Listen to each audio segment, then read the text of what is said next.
Bismillahirrohmanirrohim. Assalamualaikum warahmatullahi wabarakatuh. Syukur alhamdulillah, kita bisa berjumpa lagi di channel ini. Sholawat dan salam semoga selalu tercurahkan kepada junjungan kita, Nabi besar Muhammad Shallallahu Alaihi Wasallam. Allahumma sholli ala Sayyidina Muhammad wa ala ali Sayyidina Muhammad. Harapan dan doa saya, untuk semua saudaraku yang menyimak video ini, selalu diberikan kesehatan, dilapangkan rezekinya, diampuni dosa-dosanya, dan dipanjangkan umurnya.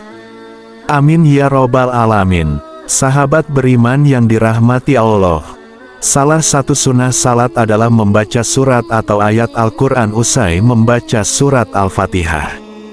Al-Quran sendiri terdiri dari 114 surat dan 6.000 lebih ayat, jadi kita semuanya memiliki pilihan surat atau ayat yang melimpah untuk dibaca setelah membaca surat Al-Fatihah.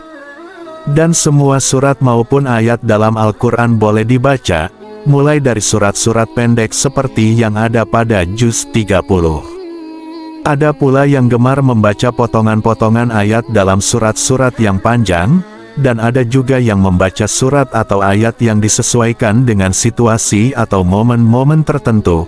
Misalnya adalah momen di bulan Ramadan, situasi saat dalam perjalanan, dan lain sebagainya. Lalu, bagaimana dengan Rasulullah Shallallahu Alaihi Wasallam?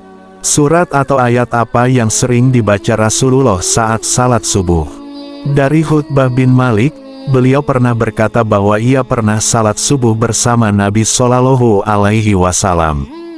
Beliau pada rakaat pertama membaca ayat surat Qaf ayat 10. Hadits riwayat Muslim. Dari hadis tersebut bisa disimpulkan bahwa Rasulullah Shallallahu Alaihi Wasallam di rakaat pertama pada salat subuh, setelah membaca surat Al-Fatihah, beliau lalu melanjutkan membaca surat Qaf sampai ayat ke-10 saja, lalu dilanjutkan ruku dan seterusnya. Sahabat beriman yang dirahmati Allah, kenapa Rasulullah Shallallahu Alaihi Wasallam membaca surat Qaf pada rakaat pertama waktu salat subuh?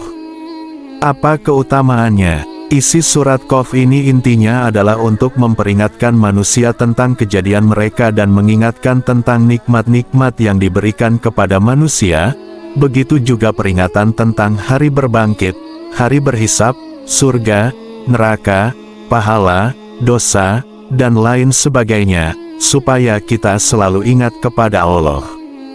Bahwasanya akan ada hari berbangkit, di mana manusia akan dibangkitkan dari kubur, lalu dihisap semua amalannya, dan diberikan balasan sesuai dengan amal perbuatannya semasa hidup di dunia.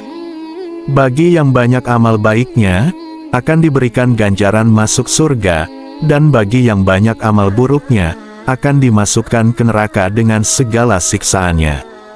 Nauzubillahi min dzalik. Lalu, pada rakaat kedua, apa yang dibaca Rasulullah Shallallahu Alaihi Wasallam? Amr bin Haris berkata bahwa ia mendengar Nabi Shallallahu Alaihi Wasallam pada salat subuh membaca surat At-Tawir. Hadits riwayat An-Nasai dalam Quran. Surah At-Tawir ini pun juga berbicara peringatan kepada manusia tentang hari kiamat. Seolah-olah surat ini ingin menyampaikan pesan kepada manusia bahwa keadaan semesta alam ketika kiamat datang akan hancur, terjadi kegoncangan di mana-mana.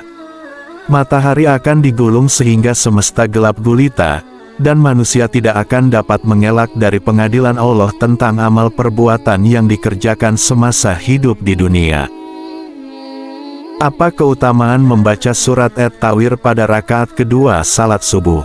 Insya Allah, mampu meningkatkan keimanan kita kepada Allah Subhanahu wa Ta'ala dan memunculkan kehusyukan dalam salat.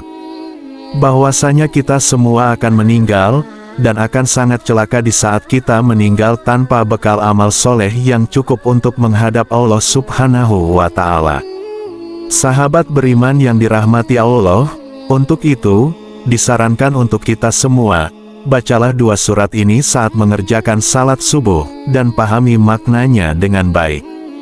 Insya Allah, kita akan menjadi manusia yang senantiasa ingat kepada Allah Subhanahu wa Ta'ala, selalu bersyukur, dan sangat takut untuk melakukan perbuatan dosa. Dan mari kita semua berdoa kepada Allah Subhanahu wa Ta'ala, semoga kita semua selalu dijaga iman dan Islam kita oleh Allah Subhanahu wa Ta'ala, selalu menjalankan perintah-perintahnya, dan menjauhi larangannya. Amin ya Robbal Alamin. Wallahu a'lam bishawab. Demikian yang bisa saya bagikan. Jangan lupa jika konten ini bermanfaat untuk like, komen dan share kepada teman dan saudara kita semua. Semoga bermanfaat untuk kita semua. Amin ya Robbal Alamin. Aqulu qouli hadza wa astaghfirullahi li wa lakum, fastaghfiru innahu huwal ghafur rahim. Wassalamualaikum warahmatullahi wabarakatuh.